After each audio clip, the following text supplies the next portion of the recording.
কখনো কখনো আমরা খুব ব্যথিত হয়ে পড়ি। আমরা নিজেদের পরিবারের জন্য এত কিছু করি আর তারা আমাদের দেখলেই ভয়ভীত হয়ে পড়ে, আমাদের দেখলে বিরক্ত হয়। কখনো নিজেদের সন্তানকে বিকাশের পথে অগ্রসর করার জন্য আমরা তাদের উপর একটু জোর দিই যাতে তারা পরিশ্রম করে, কিন্তু সেই সন্তান আমাদের উপর বিরক্ত হয়ে পড়ে। কখনো সন্তানকে সঠিক শিক্ষা দেওয়ার জন্য আমরা তাদের কিছু সীমা নির্ধারিত করি, তখন সেই সন্তানের চোখে নিজেদের জন্য আমরা ঘৃণা দেখতে পাই। মানুষ কেন ব্যথিত হবেন না? দেখুন, যখন সূচের দ্বারা আপনি বস্ত্র সেলাই করেন তখন সূচের আঘাত সেই বস্তুকে সহ্য করতে হয়, কিন্তু তাতে সেই সূচ বা আপনার উদ্দেশ্যে কোনো প্রভাব পড়া উচিত নয়, কারণ আপনি তো আপনার কর্ম করছেন, আর তাও পূর্ণ নিষ্ঠা ভরে, এবং অবশেষে আপনার উদ্দেশ্য শুভ প্রমাণিত হবে। তাই কেউ বিরক্ত হচ্ছে বলে বা কারোর চোখে নিজের প্রতি ঘৃণা দেখার ভয় কখনো পিছিয়ে যাবেন না। কষ্ট না করে বিকাশ সম্ভব নয়। কর্ম করতে থাকুন, সব কিছু শুভ হবে। আসুন আমার সাথে ভালোবেসে বলুন, রাধা রাধা। সিংহ। কথায় আছে সিংহ হলো বনের রাজা, কিন্তু যখন সিংহের তথা বনের রাজার খিদে পায় তখন তাকেও বাইরে এসে কর্ম করতে হয়।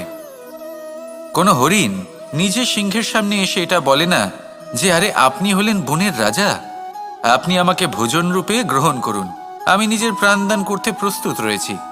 এমন তো কখনোই হয় না। সিংহকে গুহা থেকে বাইরে বেরোতেই হয়, বনে ঘুরে বেড়াতে হয়, ধৈর্য ধরতে হয়, বিভিন্ন ধরনের পরিশ্রম করার পরেই তার ক্ষুধা নিবারণ হয়। হরিণ নিজে থেকে তার কাছে চলে আসে না। সেইভাবেই জীবনে কি সাফল্য আমাদের কাছে নিজে থেকে হেঁটে আসে? কখনোই আসে না। ততক্ষণ আসে না যতক্ষণ না আমরা পরিশ্রমের পথে চলা শুরু করছি। পরিশ্রম করতে থাকুন, এই পরিশ্রমের পথে অগ্রসর হতে থাকুন। যতক্ষণ আপনি পরিশ্রমের পথ ধরে এগোতে থাকবেন, সাফল্য আপনার কাছে আপনা আপনিই চলে আসবে। তাহলে জীবনে নিরন্তর প্রয়াস করুন, পরিশ্রম করতে থাকুন, সাফল্য লাভ করুন, আর আমার সাথে ভালোবেসে বলুন, রাধা রাধা। ক্রোধ আপনার অন্তরের আরও একটা শত্রু। এই ক্রোধ আসলে কি? আপনার মনের এক ভাবনা, যা আপনার মনেই উৎপন্ন হয়। এই মন আত্মার সাথে যুক্ত থাকে। এখন একটা ভাবনা যা আত্মার সাথে যুক্ত থাকে তাকে অনুচিত কেন বলা হয় সেটা বোঝার চেষ্টা করুন। ক্রোধ কখনো কখনো জরুরি হয়, বিশেষ রূপে তখন যখন আপনি সঠিক পক্ষে দাঁড়িয়ে রয়েছেন এবং সামনের ব্যক্তি অধর্মের পক্ষে রয়েছেন আর বিনম্রভাবে মানছেন না। যেমন শ্রীরাম ক্রুদ্ধ হয়েছিলেন সাগরের ওপর, ওটা উচিত ছিল, আর তা ততক্ষণই উচিত যতক্ষণ আপনি ক্রোধকে নিয়ন্ত্রণ করছেন। যদি ক্রোধ আপনাকে নিয়ন্ত্রণ করতে শুরু করে তাহলে পরিস্থিতি এমনও হতে পারে, ধরুন একজন ব্যক্তির প্রতি ক্রোধের কারণে আপনি তার ক্ষতি করতে চান। আপনি একটা কয়লা হাতে নিলেন, আর সেই কয়লা সামনের ব্যক্তির ক্ষতি করার পূর্বে আপনার হাত জ্বালিয়ে দেবে। ব্যাস, ক্রোধ এটাই করে। সর্বপ্রথম আপনার ক্ষতি করে, আপনার বিবেক হরণ করে নেয়, আপনি আপনার নিয়ন্ত্রণ হারিয়ে ফেলেন আর সবকিছু নষ্ট হয়ে যায়। বেশিরভাগ মানুষ ক্রোধে এমন সিদ্ধান্ত নেন যে সেটা তাদেরই বিনাশের কারণ হয়ে দাঁড়ায়। আর কিছু মানুষ বলেন যে আমাদের জীবনে এত যন্ত্রণা আছে, এত সংকট আছে যে ক্রোধ উৎপন্ন হবেই। আর এরকম সময় এটাই উচিত হবে যে আপনি নিজেকে ক্রোধের থেকে দূরে রাখুন আর তারপর সমস্যার নিবারণ করুন। আর এই নিবারণই আপনার জীবনকে একটা শ্রেষ্ঠ স্তরে পৌঁছে দেবে। তাহলে ক্রোধ থেকে দূরে থাকুন, সুপ্রসন্ন থাকুন, আর আমার সাথে ভালোবেসে বলুন, রাধা রাধা। বর্ষা। কখনো অনুভব করে দেখেছেন এই বর্ষা? আকাশ থেকে বর্ষার ফোঁটা ঝরে পড়ে, মিষ্টি ফোঁটা, শীতল ফোঁটা, মনকে পবিত্র করে তোলে, ধরিত্রীর তৃষ্ণা নিবারণ করে, আশপাশটা সবুজে ভরিয়ে তোলে। এবার এই রকম জল আমরা কুয়ো থেকেও পেতে পারি। যদি আমরা ভেবে দেখি যে বর্ষা এবং কুয়োর জলের মধ্যে পার্থক্য কি, তবে পার্থক্য আছে। পার্থক্য হলো ভাগ্য এবং কর্মের। বর্ষা হলো ভাগ্য। প্রকৃতির যখন ইচ্ছে হবে তখন বর্ষা হবে, কিন্তু কুয়ো আমরা এমনি এমনি পাই না। কর্ম এবং পরিশ্রমের দ্বারা একে প্রাপ্ত করতে হয়। এই ধরিত্রীকে খুঁড়তে হয়, অনেক ঘাম ঝরাতে হয়, তবেই আমরা একটা কুয়ো প্রাপ্ত করতে পারি। এবার এই বর্ষা, এটা সারা বছর হয় না, কিন্তু কুয়ো এটা বছরের পর বছর আমাদের তৃষ্ণা নিবারণ করে। এবার এর থেকে আমরা কি শিক্ষা লাভ করি? এটাই যে আপনি ভাগ্যের ওপর বিশ্বাস রাখুন, কিন্তু নিজের কর্মের ওপর আস্থা রাখুন। কারণ কর্ম এবং পরিশ্রম আপনাকে এই সংসারের যে কোনো শিখরে পৌঁছে দিতে পারে। তাহলে নিরন্তর প্রয়াস করুন, কর্ম করুন, আর আমার সাথে ভালোবেসে বলুন, রাধা রাধা। এই সংসারে বড়ই বিচিত্র এক শব্দ আছে, মূল্য। এর প্রয়োগ আমরা জীবনেও করে থাকি, আবার ব্যবসাতেও করে থাকি। একজন উদ্যোগপতি সবসময় বলেন, ব্যবসার মূল্য সবসময় উচ্চমান হওয়া উচিত, তাতে লাভ বেশি। অন্যদিকে আরেকজন ব্যক্তি যিনি পরোপকারী, যিনি ঈশ্বরের দর্শনের অভিলাষী, তিনি বলেন জীবনের মূল্য সবথেকে উচ্চমান হওয়া উচিত। অনেক সময় মানুষ কি করে থাকেন, ব্যবসার এই মূল্য তা উচ্চতার শিখরে পৌঁছানোর লোভে জীবনের মূল্য নামিয়ে ফেলেন। যেখানে এই সমগ্র সংসার প্রেমের দ্বারা চালিত হয়। প্রেমই হলো এই সংসারের আধার।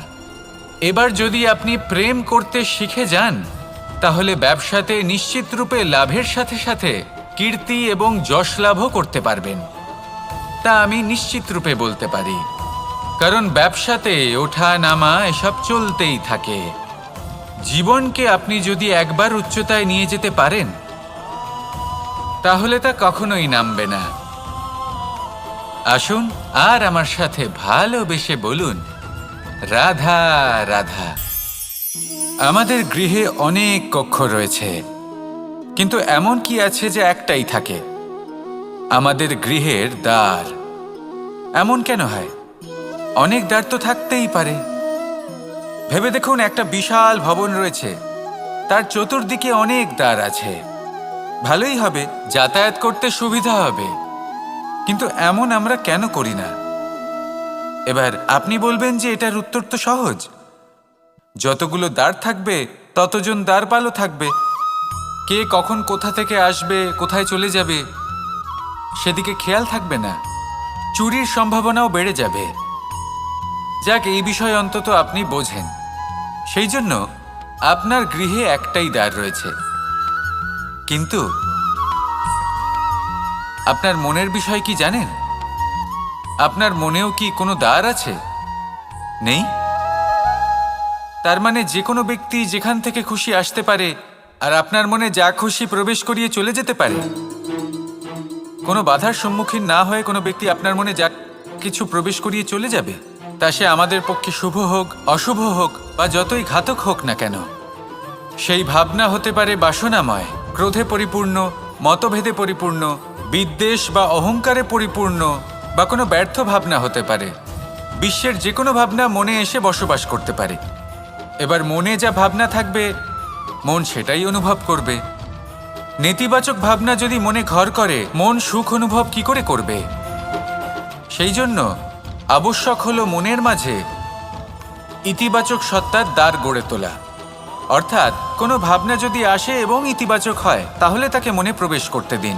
যদি তা আপনাকে আর্থিক, সামাজিক, পারিবারিক, আধ্যাত্মিক লাভ দেয়, তাহলে তাকে প্রবেশ করতে দিন। যদি না দেয়, যদি তা নেতিবাচক ভাবনা হয়, তাকে দ্বার থেকেই আবার ফিরিয়ে দিন। যত শুভ চিন্তায় থাকবে এই মন, ততই শুভ হবে আপনার জীবন। আর এই মন সুপ্রসন্ন হয়ে বলবে, রাধা রাধা। এবার ধরুন আমাকে দ্বারকা থেকে হস্তিনাপুর যেতে হবে, আর পথে আমি প্রত্যেকটা এমন স্থানে দাঁড়াচ্ছি যেখানে আমার মন আপ্লুত করার মতো কোনো দৃশ্য দেখতে পাচ্ছি, বা কোনো ব্যক্তিকে দেখতে পাচ্ছি, বা কোনো প্রসঙ্গ দেখতে পাচ্ছি, বা কোনো নাটক দেখতে পাচ্ছি। তাহলে কি আমি কখনো হস্তিনাপুরে উচিত সময়ে পৌঁছতে পারবো? কখনোই নয়। মানুষকেও ঠিক এই কথাটাই মাথায় রাখতে হবে। মানুষ মনের মধ্যে একটা লক্ষ্য স্থির করেন, সেই পথে অগ্রসর হয়ে পড়েন, এবার সেই পথে এগোতে এগোতে অনেক মানুষজন, অনেক ঘটনা, অনেক সমস্যা চলে আসে, যার ফলে তার মন বিচলিত হয়ে পড়ে। যদি মন বিচলিত হয়ে যায় তাহলে লক্ষ্যের প্রতি কিভাবে একাগ্রচিত্ত হবেন? সেই জন্য অত্যন্ত আবশ্যক যে আপনি সময়ের সদ্ব্যবহার করুন সেই পথে চলার জন্য। সেই পথে সামনে এগোতে থাকুন, চোখ থাকবে শুধু লক্ষ্যের দিকে। যখনই আপনি বুঝবেন যে আপনি লক্ষ্যভ্রষ্ট হচ্ছেন, আবার সেই পথে নিজেকে টেনে আনুন। ঠিক এইভাবেই এগোতে থাকুন, সাফল্যের শিখরে গিয়ে পৌঁছন, আর সেখানে গিয়ে আনন্দের সাথে উচ্চ স্বরে বলুন, রাধা রাধা। কখনো কোনো নদীকে দেখেছেন? একই আকার, একই স্থান, শুধু প্রবাহিত হতে থাকে। এর মধ্যে কখনো কোনো অপদ্রব্য ফেলে দেখুন, দেখবেন সেটা বেশিক্ষণ সেখানে থাকে না। সেটা নদীর সাথে বইতে থাকে, আর বয়ে যেতে যেতে সাগরে সমাহিত হয়ে যায়, আর শেষ পর্যন্ত সাগর সেটাকে তটে ফেলে দেয়। কিছুটা এমন হওয়া উচিত আমাদের বিচারধারাও। এক স্থানে তা স্থগিত হওয়া উচিত নয়, এটা সবসময় প্রবাহমান হওয়া উচিত। তবেই আমাদের চেতনা, আমাদের মূল্যবোধ এবং আমাদের স্মৃতি, এই তিনটি শ্রেষ্ঠ থাকবে। আর এটাই হলো পুকুর এবং নদীর মধ্যে পার্থক্য। নদীতে জল সবসময় বয়ে চলে, সেই জন্য পবিত্র থাকে, শুদ্ধ থাকে এবং পরিষ্কার থাকে। আর সেখানে এই পুকুরের তলদেশে সব জমা হতে থাকে, আর সেই জন্য তা অপবিত্র হয়ে যায়। তাই সবসময় এই বিচারধারা প্রবাহমান রাখুন। যদি মনে কোনো ভাবনা চলে আসে, সেখানেই থেকে যায় এবং বিদ্যে থাকে, তাহলে তা বের করে দিন, তাকেও বয়ে যেতে দিন, এবং তার যা উত্তর হবে তা সময়ের সাথে আপনার সামনেই চলে আসবে। শুধুই নদীর মতো প্রবাহমান হন, আর আমার সাথে ভালোবেসে বলুন, রাধা রাধা। জন্ম এবং মৃত্যু, একটি হলো জীবনের সূত্রপাত, আরেকটি জীবনের সমাপ্তি। এটা হলো একটি চক্র, এবং প্রত্যেক চক্রের মতোই এটাও যেখান থেকে শুরু হয় সেখানে এসেই সমাপ্ত হয়। অর্থাৎ প্রত্যেক ব্যক্তি যারা জন্ম নিয়েছেন, তার জন্মের সাথে এটা সুনিশ্চিত হয়ে যায় যে তার মৃত্যু হলো অবশ্যম্ভাবী। এই সংসারে এমন কিছুই নেই যা চিরকালের মতো থেকে যায়। এবার এটা আমরা সবাই জানি। আমাদের কাছে যে জীবনটা আছে, যেটা আমরা যাপন করতে পারি, সেই সময়কালে আমরা কি করতে পারি সেটা গুরুত্বপূর্ণ। এমন কিছু করুন যার ফলে মৃত্যুর পরেও আপনি অমর হয়ে থাকবেন। আমাদের কথা, আমাদের কর্ম এই সংসারে প্রেরণা প্রদান করতে পারে। আর যদি আমরা প্রেরণা নাও জোগাতে পারি, তাও এই সন্তোষ বোধ যেন থাকে যে আমরা আমাদের জীবন ব্যর্থ হতে দিইনি। এই জীবন যাপন করার ইচ্ছেতেই আমরা সময় ব্যর্থ করে দিই। আর এই জীবনকে যাপন করার সর্বশ্রেষ্ঠ উপায় হলো এটাই যে কখন আমাদের মৃত্যু হবে, কিভাবে আমাদের মৃত্যু হবে, এই চিন্তা ত্যাগ করে যেন আমরা বর্তমানে বেঁচে থাকি, আজকে বেঁচে থাকি, আজকে দাঁড়িয়ে কর্ম করি, এবং আজ যে সংকট সামনে তার সম্মুখীন হই। ভবিষ্যতের পথ নিজে থেকেই উন্মুক্ত হবে।